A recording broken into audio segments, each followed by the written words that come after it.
Hi there. Today we're going to actually prune a cherry tree. Now this is a beautiful sour cherry tree. I tell you what, this will produce 10, 15 gallons worth of cherries, and sour cherries make the best cherry jam. Oh my goodness gracious, let me tell you.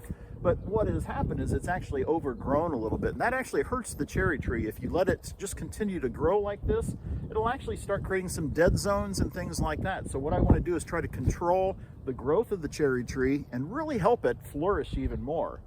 Now it's February 1st, which is also called middle of winter here in Indiana, and it's the dormant season. So right now I don't have a lot of sap flowing through these veins of the twigs and what have you, and it's a good time to do the pruning. So we're going to jump in, we're going to prune this tree, and by the end of the day, I think we're going to have a really nice product. The new growth is mainly what I want to remove. I do want to get into some of the old growth, but you really want to sort of focus on the new growth. The other thing you're going to look at, and I'm going to try to make it a little closer here, is you always want to look for the buds on there, and that's going to be where you're going to cut. You're actually going to cut right above that bud, so it's going to be what I would call downstream of that bud. So if upstream of the bud is toward the root, downstream would be toward the end of the tree. So the areas that we're going to be cutting are really just in this area here. All right, now sometimes I can't cut something with the snippers like this because it's just too big of a branch, you'll see. And I don't want to just break it because you want good clean cuts so you get a good healing in that spot. So I'll use a bow saw sometimes for these thicker. This one here is about 3/4 of an inch. Probably can't cut it with the snipper, so I'm going to use a bow saw using some of the same ideas that I talked about earlier, where you go behind a bud and you try to cut it in an angle. But the key is you want a nice clean cut. So you just take your bow saw like this.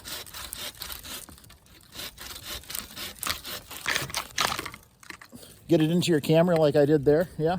But there, now you have a nice clean cut. Also looking at the twig, nice and bright, so I think that's a nice healthy branch for me. That's gonna bear some good cherries down the road. But this tree really does need to have some pruning. It needs to be trained. It needs to be, kept up so it can continue to produce even more and more. We do this with apple trees, we do it with pear trees, we do it with peach trees here in this area. Actually, I've got a whole bunch of apple trees out on the farm that I'll be working on here in the next few days. But you need to really push these back and let them grow and really, be strong, because I've got a lot of real weak branches right now also. We're going to keep cutting here. I probably have 4 or 5 hours worth of cutting here. But I tell you, once again, it's going to be worth it here at the end.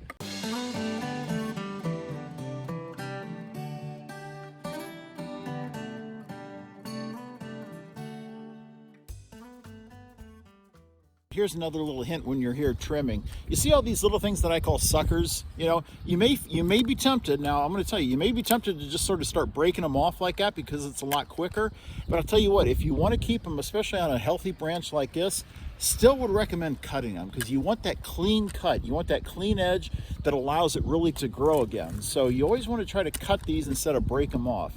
It takes a little extra time, but I think you're going to be happy in the end if you do it that way.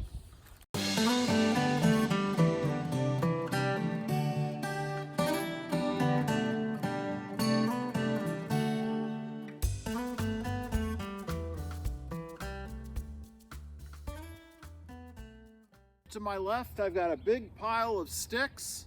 Behind me, I've got a well-pruned cherry tree, and I really look forward to watching this tree grow this summer. Some people would say maybe I got a little too aggressive. Yeah, I was a little more aggressive this year, simply because last year I didn't do a whole lot to it, but I really wanted to bring it back. I wanted to get some good, healthy, strong sticks, some good, healthy, strong branches here, like what you see. This tree's going to be fine. This tree's probably 10 years old. It's really been producing well for me. I think it'll continue to produce for quite a few more years, as long as I take care of it. Tomorrow I take the leftover sticks over to the city compost pile, and then we'll just let this tree grow. Now, remember when I told you that this tree also produces sour cherries and makes a really good sour cherry jam? Well, I'm going to tell you something else it also makes is a really good sour cherry wine. One of the favorites of all my friends. So cheers, enjoy, happy pruning, my friends. Don't be scared to give it a try. It's really not too bad, but happy pruning.